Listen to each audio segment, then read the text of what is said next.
रामायण सबने देखा है, हमने भी देखा है। राजा दशरथ होती है, उनकी 3 बीवी होती है और तीनों की जो है कोई भी पुत्र नहीं होता और वो एक हवन करवाते हैं।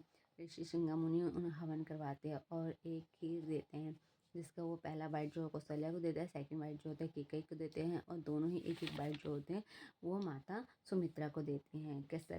कौशल्या का राम पुत्र होता है, कैकेयी का भरत होता है और सुमित्रा का लक्ष्मण और शत्रुघ्न होते हैं और जो कि विश्वामित्र भी ओके 2 पुत्र होते हैं। फिर पांचों बड़े हो जाते हैं। बड़े होने के बाद उनकी शादी होती है। राजा जनक की डॉटर जो होती है उनसे होती है। सीता जी का स्वयंवर किया जाता है और सीता जी का स्वयंवर जो राम जी से किया जाता है और लक्ष्मण जी का स्वयंवर जो है लक्ष्मण जी का स्वयंवर उर्मिला से की जाती है। मांडवी का स्वयंवर जो है हमारे भरत जी से की जाती है। सुकृति का स्वयंवर जो है शत्रुघ्न से की जाती है और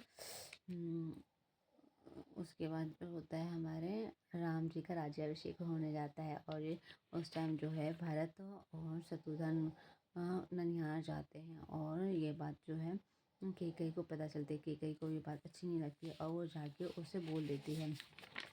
हमारे मंथरा जो होती है वो कैकेयी से बोल देती है। वो कहती है राम का राज्याभिषेक होने जाता है, जिसके कारण मंथरा को ये बात अच्छी नहीं लगती। वो मंथरा जाके कैकेयी को बोल देते, कहते जाके भरत तुम नहीं तो नौकरानी बन जाओगी और तुम्हारा बेटा जो है दास बन जाएगा उसका। हाँ, और इसके कारण जो होता है वो उसको बहुत ही बोलती है।